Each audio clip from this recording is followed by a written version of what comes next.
Since the Renaissance, artists have studied optical light as a means of perception. In these studies, artists gained understanding that light affects the perception of space to a great degree. When used properly, light can give an illusion of volume in an otherwise flat space, or highlight a subject of compositional importance. This study went beyond just physical observation. The art of the time reflects this perception, and illusionary dimension was born. In their studies, artists discovered that light's direction or angle affects the subject by adding greater drama or pushing a farther degree of detail. One can see this phenomenon for themselves in a controlled studio lighting situation like these lighting scenarios here. In this setup, light is destroying the detail of the form with its full frontal exposure, but changed to the side and the subtle details pop out to the viewer. Now one can see the same depth that the Renaissance artists did in their observation. Watch here as the change in light has an effect on how one perceives form in both detail and space.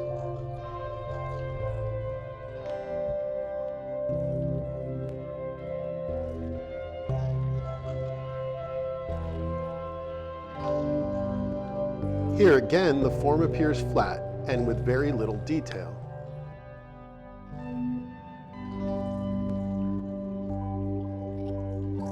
And here, with a change of light, it appears with more detail and depth.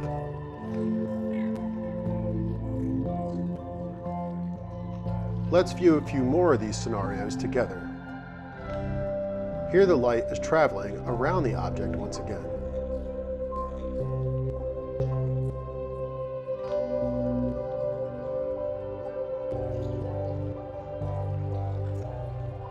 And here the object is lit from the front.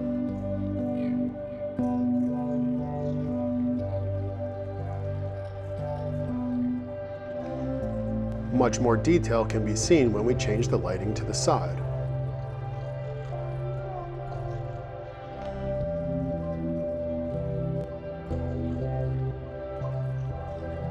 When properly lit, the subject has good value. One can see highlight, midtone, and shadow, as well as cast shadow. Where the cast shadow touches the subject, the value is darkest.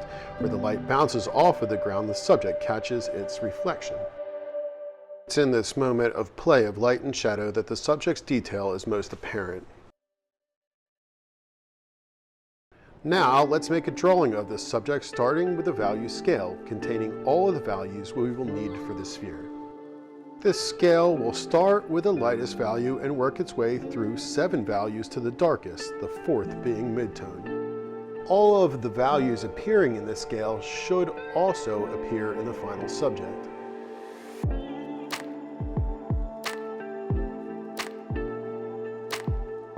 Now we will begin shading in the subject with all of the values, starting with the lightest, just like in the value scale.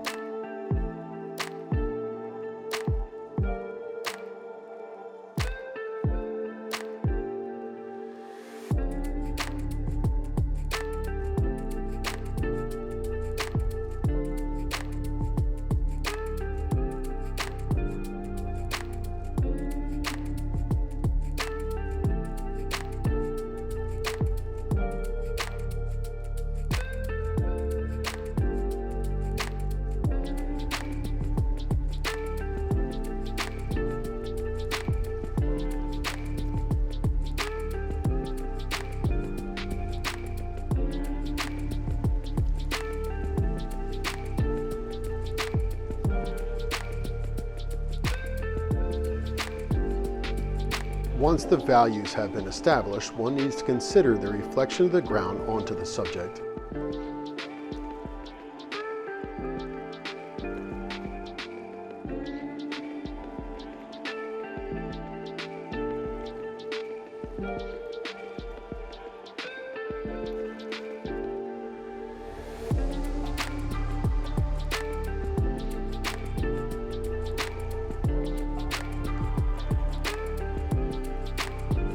After the reflection is established, an artist should turn attention to the cast shadow.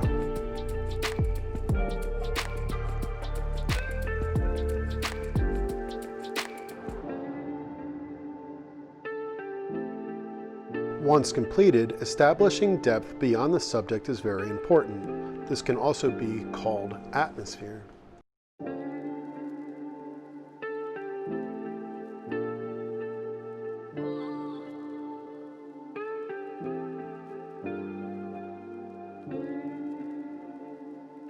Remember to always clean up your final work.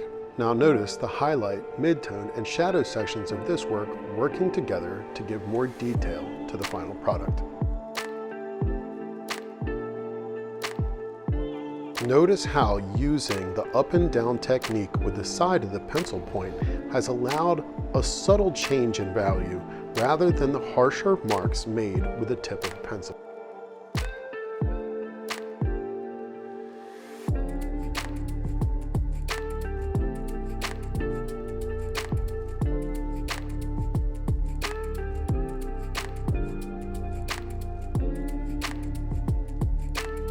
Now let's talk about translating color into value. You are all very familiar with a color wheel, but did you know that the color wheel itself is a value scale? Each section of the color wheel in descending order actually corresponds directly with a section of the value scale. In this demonstration, I will show you each section of the color wheel and the section of the value scale it relates to. You'll note that yellow is corresponding to the lightest section of the color wheel, and later you'll see that purple corresponds to the darkest.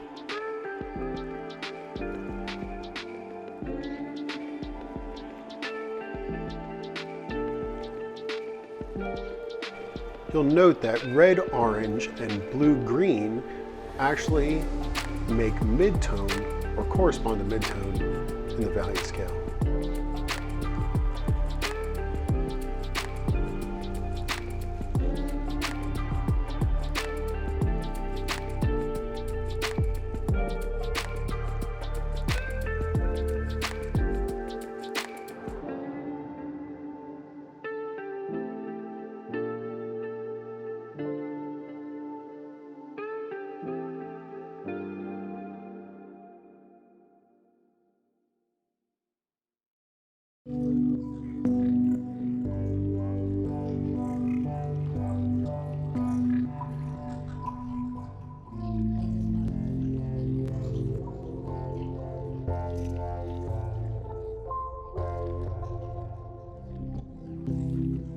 They say the proof is in the pudding, so here is the value scale completed with its color wheel in a color photograph, and here it is in black and white.